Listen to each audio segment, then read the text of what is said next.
Sometimes I sound so stupid when I watch my old videos, but it's okay because I'm confident in sounding dumb sometimes. And I don't know about you guys, but if you've ever stared at your laptop looking at an email, you're sweating, you're biting your nails, you're like, oh my gosh, I sound so stupid. I'm trying to send this email off to a professor. I'm trying to get to know this professor. I'm trying to see if we're a match so I can get into grad school. You're thinking to yourself, what if this email sounds dumb? Oh my gosh, I sound dumb. This is gonna ruin my chances of getting in. Cut it out.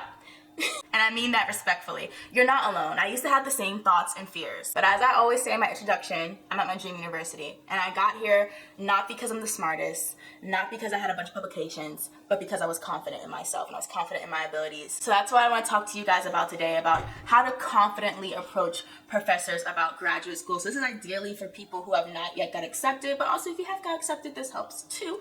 Because I understand that talking to a professor, even approaching them, can be intimidating. But let me remind you guys, and if nobody else says it, I'm saying it, we're all human. These professors are human. Don't be intimidated by another human. So this video may be helpful for someone who needs to build confidence or have that confidence as far as approaching a professor about grad school. I want to start off with why you need to reach out to professors. And as I mentioned in previous videos, if you are not encouraged to reach out to professors because your program or field does rotations, then this video may be a little different. The advice given here may not apply to you. But if you're someone who is kind of like you don't have rotations in your field, you're kind of expected just to come in your first year, feel it out, and pick a professor the second year, I think that a lot of that can be avoided or at least sped up if you do this all right before going into your program. One, I've said it before and I said it again, the key to getting into graduate school is not about being the smartest. It's not about having 100 publications, and it's definitely, I'm adding a third one now because I see some comments, it's definitely, this is my third finger I'm trying to ring, it's not about being a narcissist either.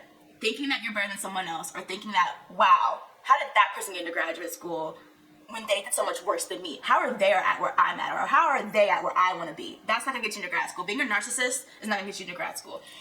The key to getting into grad school is about fit and relationships. Professors want students who align with their research, but also they do favor students who they have a little bit in common with, who they like, for lack of better words. Now you may be thinking, okay, I got that, Emma, that's not my problem. How do I approach a professor? Like, what do professors? I need to know, how do I approach a professor? Like, what do I even say?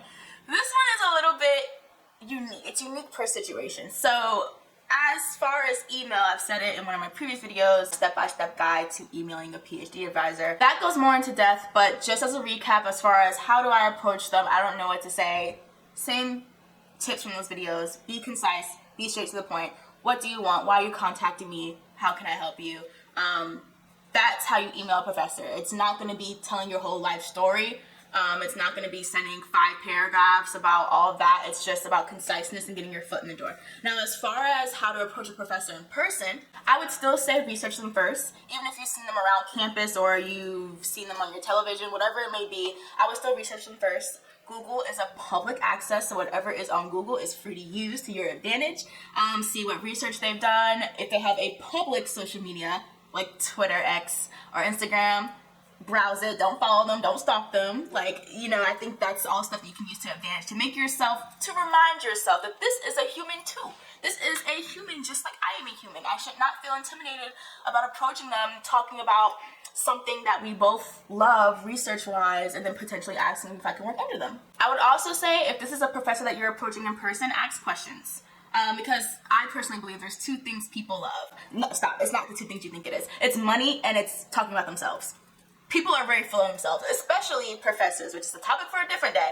But ask questions. And it doesn't always have to be research-heavy questions. I would say if this is someone you plan to meet during office hours or grab coffee with, anything that's longer than 15 minutes that you can see yourself talking to them, ask questions. Maybe 80% of it could be research questions, and the other 20% could be about personally what they do, like in their personal lives. So something as simple as, I'm so curious how you got into this field. Or even a question such as, what made you want to be a professor and not go into government or industry? Oh my gosh, if there are older white male professor, they will talk for days. I love listening to stories from the old white male tenured professors. They have stories for days. They're like, well, I started off out of undergrad making $1 million at an oil rig, and then I found out that the oil rigs were evil. So now I became a professor. And I'm like, tell me more, Henry. Like, I love people love to talk about themselves. If you love to listen to stories, ask questions. You know, at the end of the day, remember, they are human just like you. Do not be intimidated of them. So not your friend, But this is someone that you can grow to feel comfortable with, and growing that comfortability will build your confidence. Even when the critiques come later, you will still feel confident that this is a mentor or an advisor that I chose very well because I got to know them as a person, because I felt comfortable in them. I got to know them as an advisor, and this is not someone who is here to tear me down. And I even have a couple of tips of how you can like rehearse before you actually reach out to them. So the first tip, after you've researched and everything, maybe summarize everything that you found about them in their research onto like a little notepad to build your comfort, so that way when you do approach them, whether it be through email or in person, you don't feel like, oh my gosh, I don't know what they do. You're kind of like, okay, yeah, I do remember you wrote this specific journal, or oh yeah, I do remember that you created this new tool that has been cited over 100 times. You may not know what the tool does just yet, but you know the tool's name. You know that this professor like did it. So summarize it for yourself and like do a little rehearsal in your little notepad, just a little paragraph of like a summary of what you learned about that professor. Tip 2, if you are doing this on email or in person, practice on yourself or on your phone, practice with a friend. And so let's say you do all of that, you meet with a professor, you email them, you talk to them. 2 things are likely gonna happen. 1, you don't hear back from them. Okay, send a follow-up email. Like if you sent an email to them, you don't hear anything back, send a follow-up email 2 weeks later. Or if you ask to meet with them or you schedule to meet with them and they don't show up or they have to cancel, just ask to meet up 2 to 3 weeks later. You know, you don't wanna go too soon where it's like, oh, you're pushy. The second case will be that you meet with them and you realize, I was tripping for nothing. I was sweating for nothing. This is a cool person. Or they could not be a cool person. You can tell yourself, okay, on to the next one. But you talk to the professor, oh my gosh, let me tell you guys a quick story about, I emailed this one professor. I made the email very professional, for lack of better words. So concise, straight to the point, periods, nothing. My closing was very, thank you for your time. This professor emailed me back, hi Emma, exclamation point. Oh my gosh, I am so happy to hear from you. And I'm like, you talk how I talk to my friends. That was like, oh my gosh, like this person seems like really cool. That makes like really boost your confidence. So you can realize like, oh my gosh, this is like a cool professor. He's not a regular professor, he's a cool professor. He or she is a cool professor.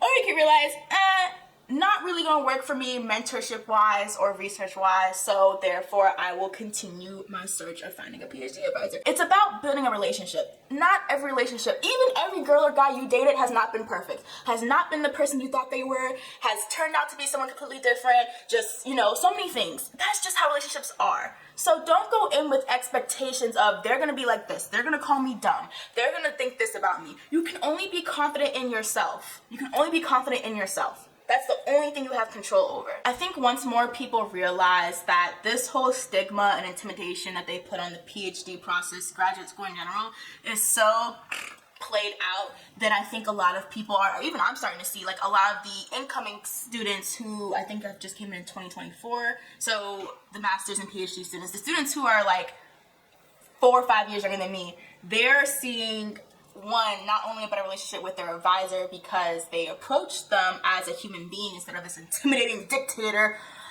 they're also seeing, you know, more confidence. I see more confidence in themselves. The incoming class for my department is way more confident, way more happier. But I think it's also because I know a couple of them received denials or no response from professors. They didn't let that stop them. They didn't say like, okay, I reached out to this one professor, they didn't respond, or they told me I'm not a fit for them, so I just decided to not reach out to any more professors. No!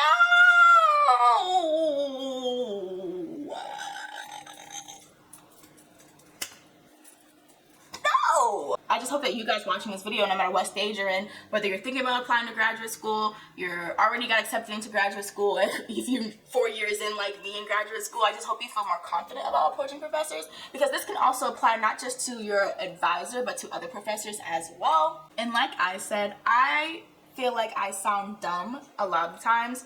I don't let that stop me. So don't let it stop you, okay? Be great, be fabulous. And if there's any questions that maybe I didn't address in the video, just leave them in the comment box below and I will try to answer them, because I was in your shoes a couple of years ago. So here to help. All right, guys, I'll see you guys in the next video. Bye.